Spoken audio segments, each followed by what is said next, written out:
ধরেন একটা গাছ আছে, যেখানে একটা ডালে একটা আম আছে। আমটা এটা মাটি হতে ধরেন 7 মিটার উঁচুতে আছে। নিচ থেকে আমি একটা ডিল নিক্ষেপ করলাম এই আমটাকে পারার জন্য।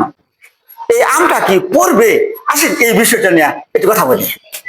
আমরা যদি কল্পনা করি, এরকম একটা গাছ, এরকম গাছ, এখানে একটা আম আছে, আমরা ধরি এখানে একটা আম আছে, আর মাটি হতে এর উচ্চতা হলো আমরা ধরলাম 7 মিটার, ঠিক আছে।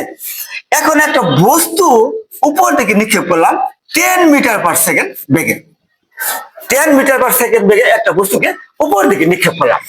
এখন প্রশ্ন হলো, এই বস্তুটা কি এই আমকে স্পর্শ করতে পারবে কিনা?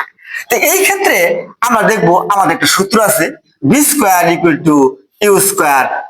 2 একটা সূত্র আছে। অর্থাৎ আমাদের দেখতে হবে এই বস্তুটা কতটুকু উচ্চতায় উঠতে পারলো। যদি 7 মিটার উচ্চতা উঠতে পারে তবেই তো ডিলটা আমকে স্পর্শ করবে। আমরা এখানে উচ্চতার ক্ষেত্রে এই সূত্রটা একটু বদলাই, b²=u²-2gs। সাধারণ ত্বরণের ক্ষেত্রে এই সূত্র, আর উপর নিচে যখন বস্তুটা উঠে বা নিক্ষেপ করা হয় তাহলে সেখানে ত্বরণ হয় জি, আর উচ্চতা হচ্ছে আমরা এস। এখানে বস্তুটা যখন এই এই বস্তু নিক্ষেপ করা হবো, যখন সর্বোচ্চ উচ্চতা উঠবো তখন বি সমান সমান কিন্তু 0। তাহলে সেই ক্ষেত্রে আমরা ধরি 0², আর ইউ যদি ধরি আমরা 10² - 2 × 9.8 × s।